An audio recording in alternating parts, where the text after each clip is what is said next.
So this is going to be a video that is probably going to be a little bit of a hot button issue, and it's probably going to have a lot of people have opinions on it. And my take is probably going to be maybe controversial, but I think my opinion on it is nuanced and allows room for complexity. And I think that's what we have to do when we have any conversation, allow room for human complexity. So I was inspired to do this video by Richie. He has a YouTube channel that goes by the name Tulip R, and I will link it. And a while ago, he did a video titled Navigating Hormones in Recovery. And in that video, he talked about people who go on cross-sex hormones having their sexuality change. This has been something, and in the video, he said that I had talked about it, which I have not. So, but it's something I wanted to talk about, and it's something that I've thought about a lot. And it's something that's been a very, it's been something that's been a conversation and it's been talked about among detrans women since the beginning. Like since I detransitioned 3 years ago, this has been a conversation. And there are some women, both lesbian, bisexual, and straight, who have claimed that their sexuality did change to a certain extent when they took testosterone. And the facts are that we just really don't know. We don't know if this has the capability to change sexuality. If it does, why would it change sexuality? I don't have the answers. We don't have the answers. But I have some ideas about what might be going on. I'm going to talk about that today. So I did make some notes here. You'll see me glance over just to kind of keep me on track. So first question I guess we'll tackle. Why do women who previously identified as lesbian identify as gay men after transition and have sex with men? This has been a thing. This has been a thing for a while. Women, and most often they're butch women, butch lesbians who transition and then claim they're gay men and have sex and date men. And you ask yourself, the fuck's going on here? Well, there's several things that could be going on here. Now, they could have been bisexual from the beginning, but because they were very masculine and butch, didn't feel comfortable identifying as bisexual, and it was easier, and they decided to identify as butch lesbian because that is a more acceptable category than like a butch bisexual woman. That's a little bit different, and I haven't seen very many what I would categorize as butch women or masculine women identifying as bisexual. I've seen some, but not a lot. So that could be the issue. They could have been bisexual all along and maybe just, didn't go there, and then transition gave them the permission to go ahead and be bisexual. That's one option. Other option is maybe the hormones did change their sexuality. If that's the case, that's serious business, because that sounds like conversion therapy, medical drug conversion therapy to homosexuals.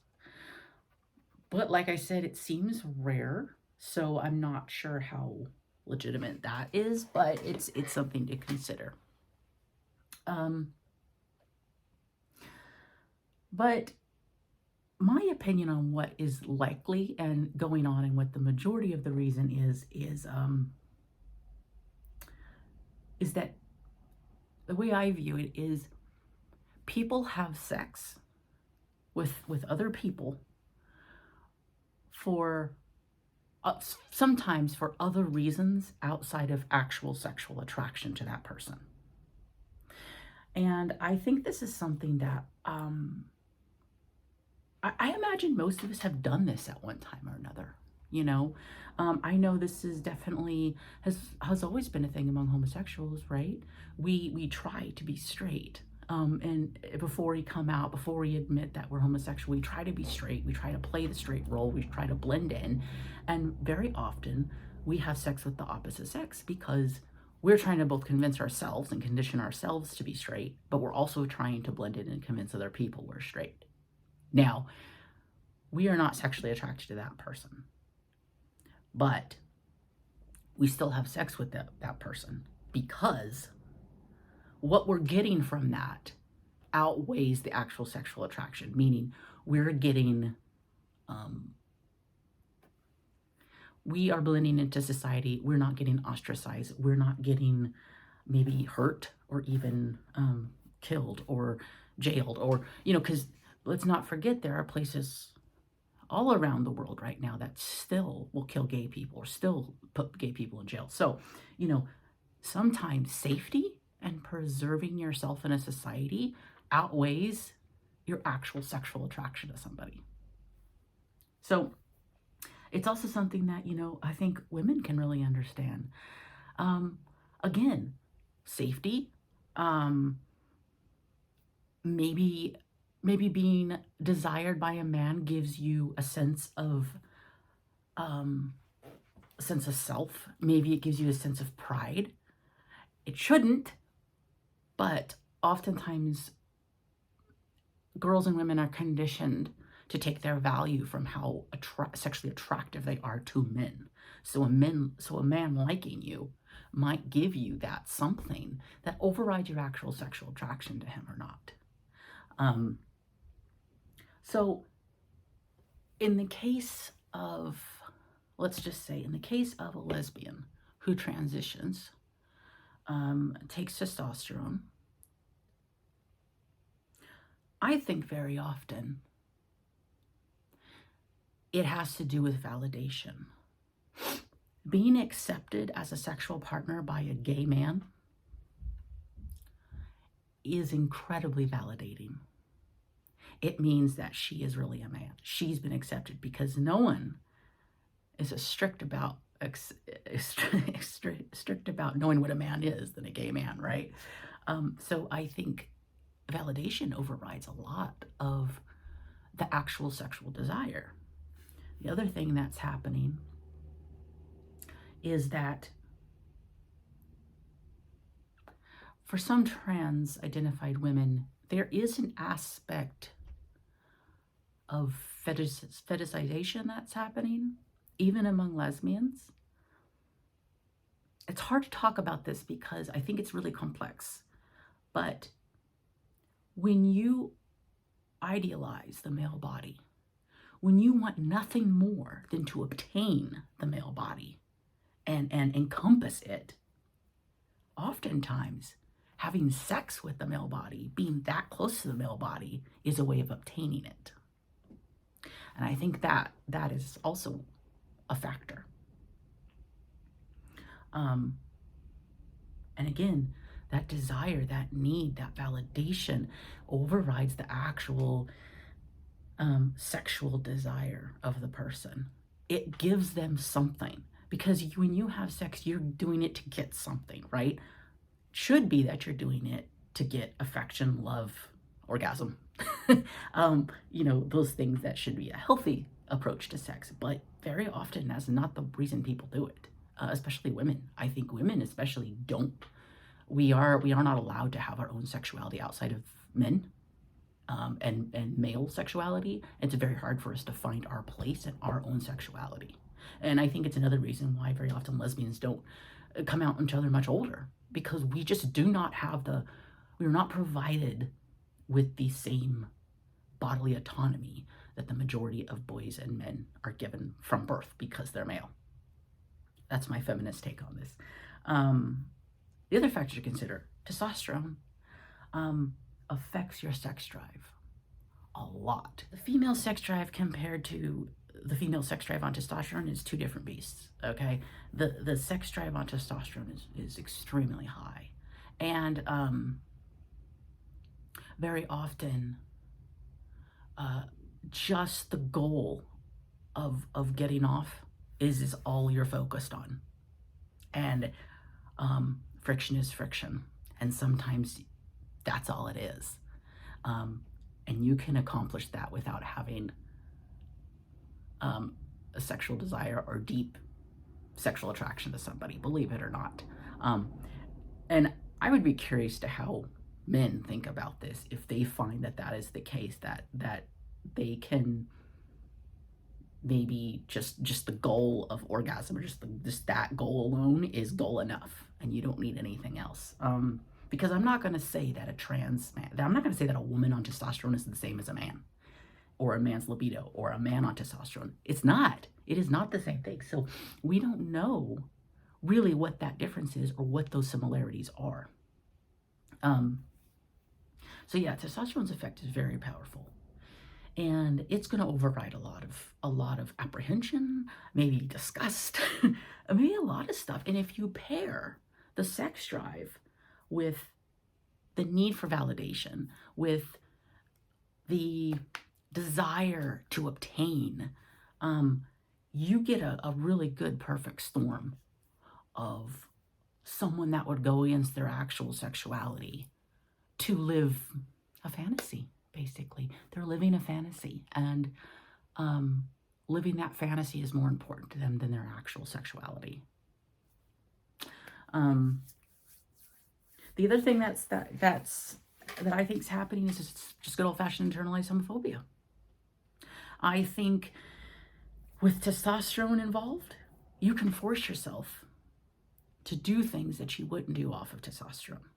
And so you're going to go ahead, and because you're still struggling with this idea that ultimately, and by the way, this is not a very conscious thing that's happening, and we keep that in mind. It's very subconscious. I mean, that's what internalized anything is. Internalized homophobia is you're not aware that you have it, or that you are dealing with these issues.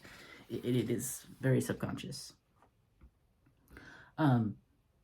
But it's still the attempt to be straight, right? It's still the attempt to have that acceptance and validation as a female who's having sex with a male. And I believe I've seen this among gay men too. Gay men who will push themselves to have sex with trans men because they are still, I think they are still battling with that, with this belief that the ultimate right way is to be having sex with someone of the opposite sex. And there's even been cases of a gay man who transitioned and a lesbian who transitions, and then they get together. It's a mess. I don't know. I mean, maybe they are really attracted to each other. Maybe they, it's a weird one-off thing. Maybe they're really bisexual. Who knows? But I think there's a lot of other factors at play here that need to be taken into consideration. The other aspect I have to talk about is porn. Oh, porn. Porn also, I think, has an impact on this, because lesbians very often will watch gay male porn. And this has been a thing since I was young. I remember hanging out when I was in my early 20s, hanging out with a lesbian couple, and they were watching gay male porn.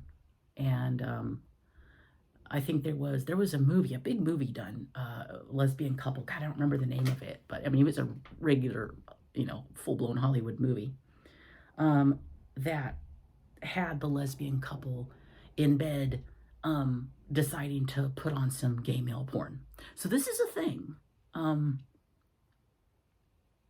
The reason I think it's a thing is because gay male porn is a way for women and lesbians to access porn without there being a female involved. Because when there's a female involved, it's humiliating, and it can be traumatizing, because a lot of heterosexual porn is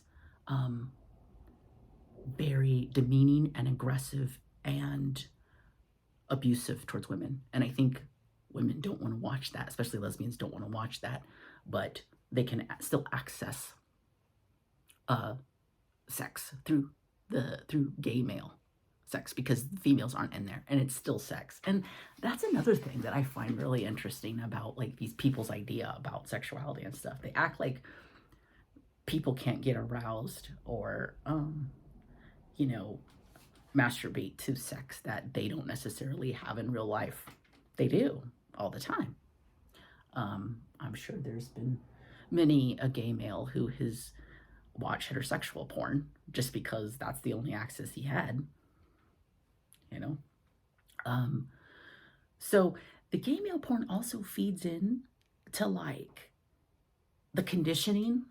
I think there's a conditioning that happens when you watch a lot of it, when you start to identify yourself as male, and when you start to identify as a gay male, when you want to fit, when you idealize and kind of fetishize that that view or that way of being.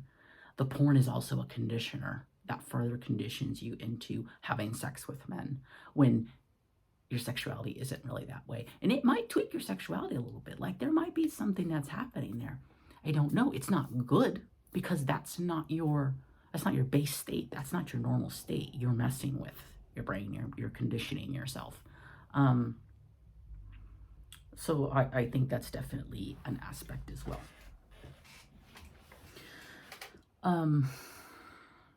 Yeah, I think I covered everything. I'd be curious to hear what you all think. Um,